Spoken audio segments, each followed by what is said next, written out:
All right, moms, tell me the most annoying thing your husband did while you were in labor. Yo, I don't know if you guys are ready for this because I sure wasn't. I'm just gonna throw it out there. Trigger warning.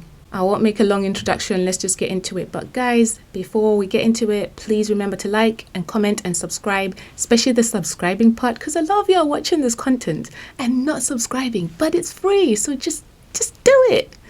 The year was 2009. I was giving birth to my second baby, and my husband, like any others, standing there taking pictures, documenting the whole thing. After all was said and done, I'm holding my newborn to my chest, feeling all of the warm and fuzzies that you feel when you're holding your baby for the first time. When I get a text message from a friend saying, hey, you might want to check out your husband's Facebook. He posted a picture that you might not want on there. Ran over to Facebook, checked. My husband posted a picture of my whole ass vagina on Facebook. My whole ass vagina! And he didn't see anything wrong with it. It's as close as I ever came to being a porn star. Come on. Why don't we tell him about the time when I was 8 centimeters dilated? We're about to leave for the hospital and you say, oh, real quick, I gotta take a shower. Real quick. Me. Where's Rory? Meanwhile, Rory in the shower.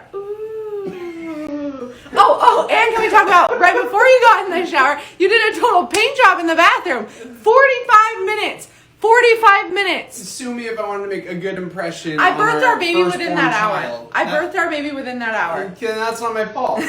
That's not my fault. You sped the game and didn't let me know. While my beautiful baby was crowning, my husband thought it was fascinating, which is cool. But he asked the doctor if he could take a selfie with the crowning baby. And my doctor thought it was hilarious and was laughing. Meanwhile, I'm trying to, not throw up or poop myself. And I'm saying, no, I don't want you to get a selfie like that. And he's like, please, let me get a selfie with the crowning baby. And I'm like, no! And then I have my mom to the side, just breathe. I'm like, I just want this friggin' baby out. Everyone leave me alone. All right, I got this. My ex-husband, ex being the word, he knew I was in labor, decided, oh, I'm just going to go to work. Okay, first baby, didn't know what I was doing, was bleeding, I was freaking out. So he goes to work and I'm like, oh, I'm in labor, I think. I called my doctor. She's like, you need to come in, you're in labor.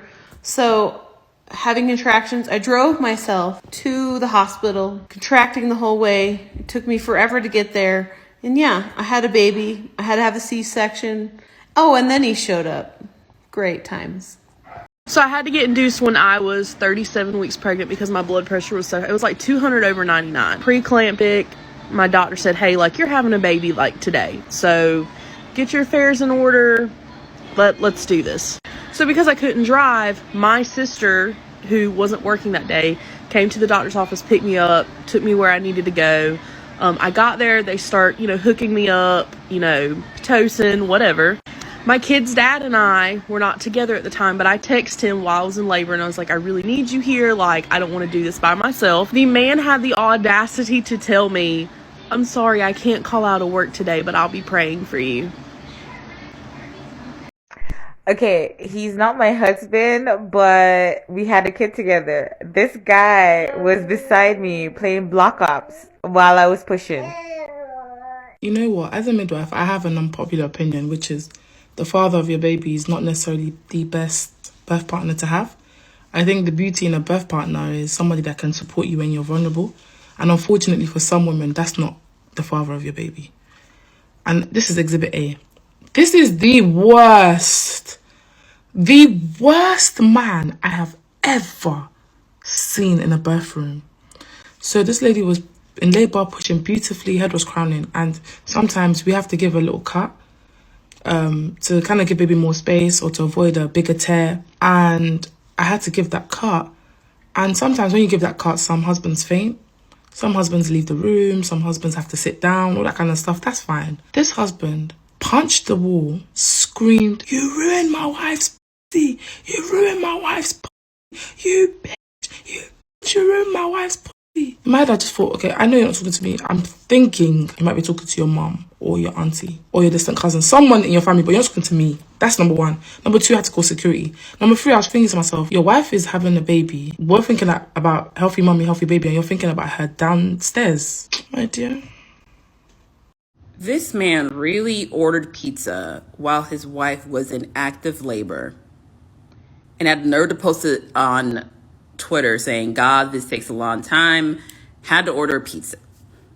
Knowing damn well your wife cannot eat or drink anything the entire time. I swear, men, freaking audacity. This is why you got to be careful who you procreate with. I put money on it. We'll be here till midday tomorrow and still won't have it.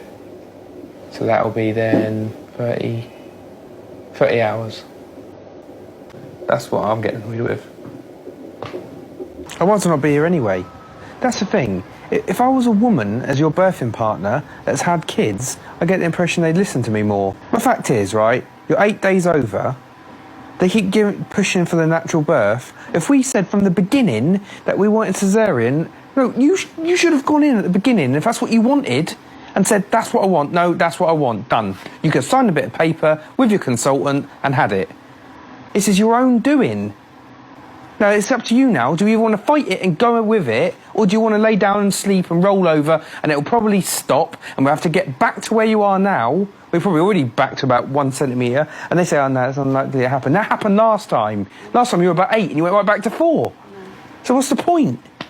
Got to say, if you had kept going, rather than laying down for about 2 hours, you probably would be 4 centimetres by now. No, ma'am. No. Millions of people go through this every day. Yet for you, so can you not handle the pain? I don't know. You got a lower pain threshold? I don't know. What are you going to do, sir? I don't know. Well, can you start making her mind up? It's 2 in the morning and I want to know where I stand. You're not listening to me either, so what? There really is actually no point in me being here.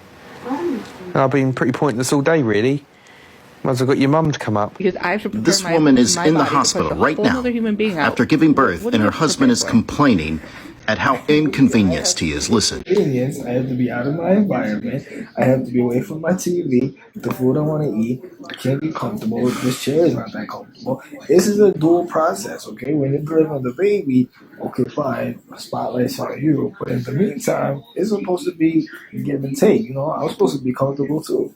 So it doesn't matter that I've actually taken the drugs that are making my body like get ready to prepare this human being. I wanted 3 hours of sleep because I couldn't even sleep last night. But you're inconvenienced and you're uncomfortable. You have a bed. You have a bed. Look at the chair on Do you know how like an animal they treat me? Do you know how uncomfortable this bed is? It looks alright to me. I mean, there's a mattress. I don't even got a mattress. I got who knows who's been in this bed. Wait, I think I figured this out. I don't have to move it now. Were you?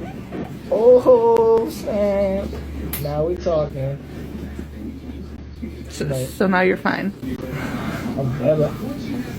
More better, more better, more better. You better not be filming this. Turn this shit off. Don't touch me. I don't even have a pillow. Who knows who sat here? I could get lace. So me and the baby are inconveniencing you. I'm not saying you and the baby. I'm just saying the situation. It's not like this is a hotel Ramada with a butler service, cocktail. If they have like a mini bar, okay. Inconvenience bed. by his wife giving birth. So you're inconvenienced because there's no mini bar. I mean, this is not ideal circumstance. He's being serious. What would be ideal for you during the labor and delivery process? What would be ideal for you? Because I'm in labor, so what would help? What would make your stay better? Please tell me. I'm dying to know. Provide me like one of those things that happen in the mall. You could just like drive them around, something to do, entertainment. Maybe a blackjack table with blackjack, cocktail. How was your stay, sir? How are you enjoying it? Michael, why are you here? I mean, I'm here, to support you going through this process. You know what I mean? You're not even being supportive. Birth of my daughter. We're in it together. Maybe to win it. Do you think maybe you could rub my back? It's hurting. How am I gonna rub your back? I can't even get on that bed. It's so small. They treat people like animals in there. Alright, turn that off if you're filming me. I don't like that. To those of you who say, well, she chose that pizza store without you. Men change. Mm-hmm. Especially narcissists. I'm just going to tell them you're not allowed back here. How about that?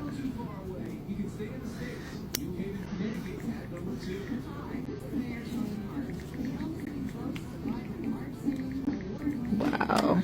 Alright. What? Nothing. Go ahead. Oh, No, I don't want to interrupt you because I've already inconvenienced you enough to have you here. Me. I don't want to be filmed. Let me watch my shows. Turn that off. Wait, I gotta zoom in. He was texting a girl right there. Oh, turn it off. That part. So I won't walk you through all the dumb things my husband did when I was in labor, in chronological order with timestamps. So coming in hot, 6 p.m. My water broke at 2 p.m., 6 p.m., things are happening, and he asked me what was for dinner. I'm like, I'm a little busy dilating. I can't fire up the fajitas right now, honey. You're on your own. 9 p.m., I'm entering another dimension. Things are getting so intense. I'm hands and knees in our bedroom, and I'm like, I'm gonna throw up. This is the bowl he brings me. I am now on another planet. It's 1 a.m. and we are on our way to the hospital. He takes a scenic route. Just a new route, new way. We've never been this way to the hospital. We take the highway. Not today. Special day.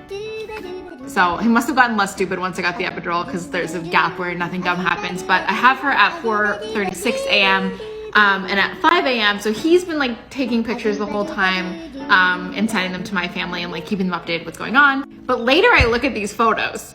I'm tits out, like just boobies sending pictures of my boobies to my dad. And like, I don't really care. I know it's a beautiful moment, but still I'm like, did you look at these before you sent them? Like this was a group chat. And finally, 8 a.m. Yes, I was only in the hospital for like 8 hours. It was crazy. So it was time to go. And they were kind of like, you need to eat something before you leave. And I was like, oh, I have a protein bar in my bag. So I grabbed the protein bar and he's like, can we split that? I'm hungry. The end. I think it's clear that as a society we have failed. We have failed at this. We have become so conditioned to think that pregnant women bring home a baby. We don't consider what childbirth really is. People can lose their lives. Being pregnant, giving birth is a huge deal. We're talking life or death situations here. And I feel like everybody's just taking it easy. It's a slap in the face for you to be casually doing madness while the mother of your baby is going through a potential life or death situation. Some people are saying that they sympathize with the dads because they don't know what they're doing. Okay, but you had a year to prepare. I get it. Some things you can't plan for. Fine. If you faint or you throw up, fair enough. What can you do? Anything else? You can miss me with that. The thing is, some of these women do know that this is messed up. They know that they're in a bad situation or the way their husbands are acting is not acceptable. Unfortunately, there's a group of women who don't see anything wrong with what their husbands are doing. Like the lady in The Last Stitch. Basically, TikTok was going off on her husband, basically supporting her and saying he's wrong for that. And they weren't happy or pleased with his behavior. But in a shocking turn of events, she did this. Holy smokes. We're gonna call that the joke that didn't land. Man, you guys are fired up. I think we need to talk a little bit about normalizing men also being nervous when women are in labor. Let's go through and clarify a few things. And he asked me what was for dinner. What I didn't tell you is we were unsure if I was even in labor yet, if it was time. Like my water broke, but also I thought my water broke the day before. I had dinner defrosted. This man knows nothing about labor. He doesn't know how long it takes. And he's like, what was for dinner? And you guys all think I should get a divorce. So that's good. Anthony's in our bedroom and I'm like, I'm gonna throw up. This is the bowl he brings. Okay, let me show you something. This is where I was. This is where I was saying like I was on my hands and knees. Let's go over here. And guess what the first bowl he would have seen was to grab? He wasn't trying to feed me dog food. On our way to the hospital. He takes a scenic route. Just a new route. He took the wrong route to the hospital. This man wasn't joyriding. He was so effing nervous. He missed the turn. You guys need to cut this man some slack. I'm tits out. Get your mind out of the gutter, what picture he was sending. The baby is literally on my chest. It was the first picture we took. You see the side nip. You see like a little side nip. I don't care. Why do you care? And he's like, can we split that? I'm hungry. The protein bar thing, maybe, yeah, that was bad. But he also hasn't eaten in, I don't know, like 30 something hours. And well, you know, y'all know I didn't make him dinner. Obviously, it just landed with the wrong people. That's okay. It happens. We're very happy. Don't worry. The end. Honestly, I don't know how I feel. Not really. because some people do have those kinds of relationships where they understand each other's horrible negative banter. It couldn't be me, but kudos to you. I can't judge. She seems to think that she understands her husband and that this is perfectly okay. Now, maybe it is. But on the flip side, maybe this is just what abusive relationships are like. She's gotten accustomed to this behavior. It's been happening for probably very long, or at least long enough for her to think that this is normal or a kiki or a ha-ha type of situation. Either way, this is very sad. It's truly disheartening. She has deleted the video and she regretted bringing her relationship to the internet because they tried to save her. Please be gentle if you agree that she shouldn't have stayed or that she is in an abusive relationship. I would like for you to be mindful that people who are going through stuff like this, it takes them a while to actually see what's right before their eyes. So don't go in on her. Do not say horrible things or mean things about her, but we can talk about her situation and try to help each other and others navigate their lives through this if they're going through that. Anyway, this was a lot. This took an emotional toll on me. So what do you guys think about this? Do you think it was really a joke gone wrong, or is she just making excuses for him? Is this a classic case of weaponized incompetence? Or maybe we should cut these men a little bit of slack, because according to a 2017 article by Biomedical Central, in the article on pregnancy and childbirth, they said men experienced trauma during childbirth. Men described fears of death, mirroring their partner's distress and trying to keep it together. The idea is that they're also going through something traumatic because this is a new experience for them. They feel useless and they feel they're unable to help their partners. Their partners are visibly in pain and there's absolutely nothing they can do. The medical staff tends to ignore them. They're always usually in the way. And when they're needed, it's almost as if they're still cast aside somehow. I'll put the link in the description box. You guys can read the article by yourselves if you wish to do so. So I'm just going to end it here. I hope you really stay safe out there, guys, because the crazy keeps crazying. Until next time, cheerio.